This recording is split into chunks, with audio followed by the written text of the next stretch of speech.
एकदम संख्या आहे, त्याचं कारण काय? त्याच्यावरती भूमिका काय? हिंदूंची ज्या प्रकारे संख्या घटत आहे अशीच गती जर राहिली आणि ज्या प्रकारचे सगळे व्यवस्था चालू आहेत, लिव्ह इन रिलेशन, म्हणजे त्याचं अपत्य होण्याचं काही कारण नाही,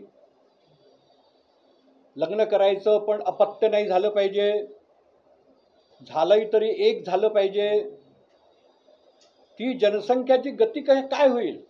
आणि ज्या दिवशी या भारतामध्ये हिंदू अल्पसंख्यक होईल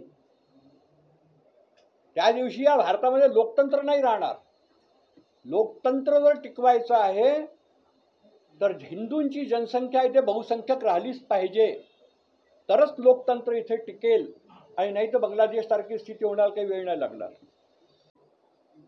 भारतामध्ये जर लोकतंत्र वाचवायचं आहे आणि ह्या प्रकारची अराजकता भारतामध्ये निर्माण नाही झाली पाहिजे असं आम्हाला वाटतंय, तर प्रत्येक हिंदूंनी कमीत कमी 2 अपत्य जन्माला घातले पाहिजे.